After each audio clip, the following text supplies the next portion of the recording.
Hi everyone, it's Ash from FPL Hints, here with my final draft for double game week 34.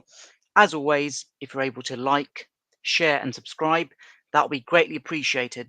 For those that have followed my videos this week, you've seen that I've had a number of different draft options that I've provided, some that are safe, some that are in between, and some that are very differential. Based on my overall rank and where my team is situated, I've decided to go for a very differential approach. I'm currently on 2 free transfers and a -4, and that could probably get extended to something that's even a -8, but I'd say I'm locked in, barring any exceptional last-minute team news.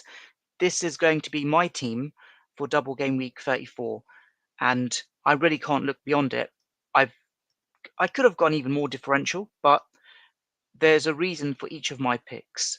So yeah, look, without further ado, you're here to see my team. Let's get straight into it. So first and foremost, in goal, I've decided not to switch my goalkeeper out. There was a choice between Dubravka and Kaminsky. And if you're thinking, why haven't I got a double game week 34 goalkeeper? It's because I wasted my free hit in that blank 29 a few weeks back. So Dubravka comes in.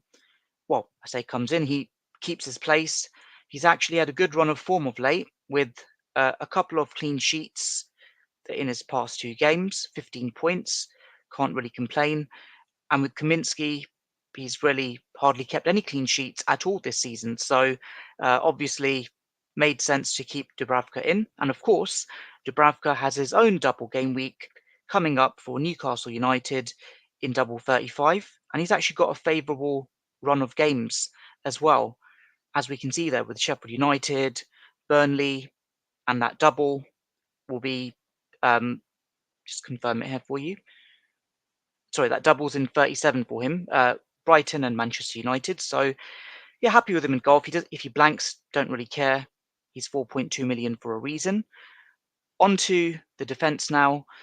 Gabriel and Van Dijk. So already have them in my team. I did really think, should I go for another Arsenal defender? The only one I was going to get was Ben White, but then I thought to myself, actually, with the injuries that Wolves have, I'd rather have an additional 2 Arsenal attackers. And of course, the way that Arsenal are in the Premier League table right now, they're not really there to get a 1-0 win and sit back. They've just got to go for a win, and that means scoring as many goals as possible to boost their goal difference. And then beside them is Zabani. Kind of gutted that I haven't got Kirkez, who might be playing as a winger effectively in the next game or two. And you got Senesi, who pops in with an attacking return. And the annoying thing is that actually I had both, but then sold Senesi when he got injured after my wild card, and Kirkez just he got injured, had to get rid of him. So Zabani is the stalwart Bournemouth defender. And as mentioned, before I switch to my midfield and who I'm going to have as my picks for the attack, as always, if you're able to like, share, and subscribe, that would be greatly appreciated. Don't be cheeky and do as much as you can. Thank you. So here we go. Here's the surprise package for me for my locked in double game week 4 team. You can see it there. Yes, I've got Saka. I really wanted to get Havertz. The instinct said get Havertz, but then there's a risk that he's actually played so many games that he's actually due a rest. So reluctantly decided not to get him in, but got Saka in. Again, it's more about the X-Mins really, so that I can maximize them. But I've gone for ODEGAARD as my captain, and can't even remember the last time I owned ODEGAARD. Probably owned him for 1 game last week, but his underlying stats are quite interesting. And I like this little pattern here. He's blanked in 2 games, he's had a haul.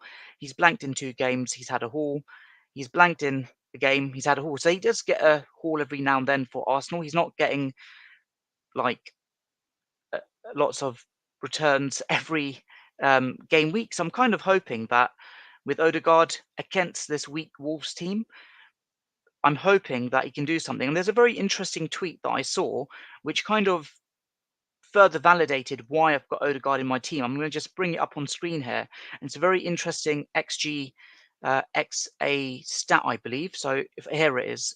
So this was actually brought up or posted by at FPL Timmy last night. So let me just share my screen. So according to Understat, Odegaard's highest ever XA was 1.63, and that was against, you guessed it, Wolves in December, and his highest ever XG came away to Wolves last season. Again, I'm not one to read massively into patterns, but that is something that I looked into further, and I thought, you know what? Well, I'm chasing. I'm not going to captain Mohamed Salah. I'm not going to captain Saka. I'm not going to captain Diaz. It has to be Odegaard. So in he came and got the armband. On to the strikers. Solanke obviously had him from quite some time. Got him as my vice captain right now. I'm not sure why I haven't switched that over. So I'll probably give that to Mohamed Salah. But yeah, I'm not expecting anything from him, barring Odegaard not starting at all. And then the other surprise package here. So I've got Odegaard as a surprise player purchase and as a captaincy. And I've got McBurney as my other striker. And you're thinking, why McBurney? I know it's a bit random, but Sheffield United really haven't got anything to lose now.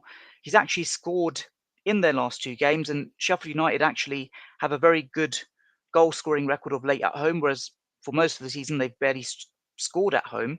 But a couple of goals back to back in the home games, and McBurney's been scoring. It's Burnley, for goodness sake. So I'm really hoping that he can get something there. And look, worst case scenario, if it all fails with McBurney, he'll be my sub 1, sub 2 for the remainder of the season. 5.4 million, can't really complain. Of course, I sold Haaland to get him in, and I've got every intention to get Haaland in ahead of his Dublin 37. But for now, just didn't make sense to have Haaland in with the risk of him missing the FA Cup game and even potentially the match against Brighton. Onto the bench. Kaminsky sub 1, like I've said, Luton, be it at home and away, have really struggled for clean sheets. So can't really justify starting him over Dubravka. The surprise here is Ait Nouri, sub 1. Absolutely gutted that I can't start him. But then, was it Gary O'Neill, Wolves' manager? Don't want to say it's wrong. Forgotten who Wolves' manager is now. But that bloke said that he's very likely to start from the bench against Arsenal, and Wolves' team is already fairly dilapidated for this match. So sub 1, if somehow one of my players doesn't start, then he'll be the auto sub. Bournemouth at home in the second, expecting, again, Bournemouth to score in that match as well. Doughty, sub 2, really for the attacking returns, and the Muniz could have been sub 1, sub 2, or sub 3. I've just kept him there just to give Doughty a chance in the unlikely event that he does somehow get an attacking return. And yeah, that's where I'm at with my team. It is locked in.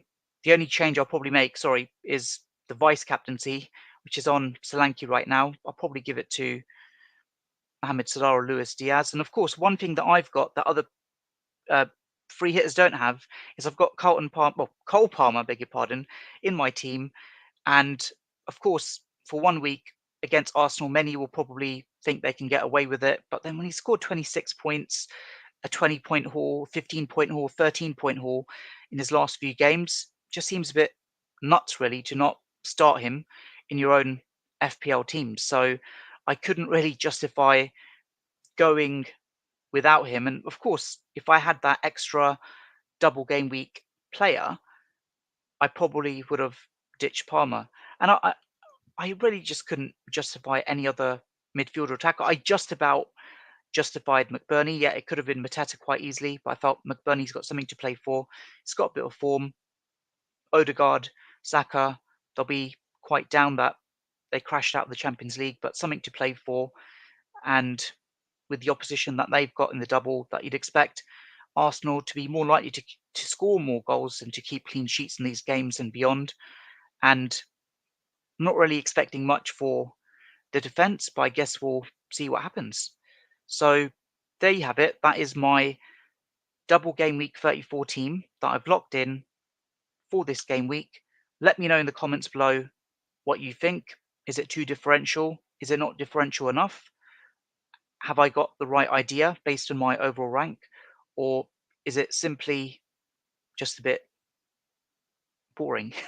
So yeah, thank you very much. Like I've said, I've got no more chips left for the remainder of the season. So I'll be taking -4s and -8s for the double in 35, for the double in 37, and probably game week 38 as well. And of course, I sold Son to get in ODEGAARD and Saka. The thinking basically for me is that for double 35, I will get Son in again for Luis Diaz, and I want to get Bruno Fernandes in for his double. I'll probably shift out another midfielder to get him in as well. In terms of strikers, want to get Haaland in again at some point. It's a bit kind of defeats the purpose as well that I'll be buying in some of these players again, but it is a like rotating carousel at this time of the season. So hoping that it pays off, but I need to attack the doubles. That's the reality. Got -4 right now. Others have got their free hits intact. Some will be using bench boost, and I've seen a few triple captaincy chips in play as well. So let's see what happens. It's really an uphill chase from this point onwards. I'll probably pick a differential captain every week between now and game week 38. May your arrows be green. May your mind be serene. Take care and all the best for double game week 34. Thank you.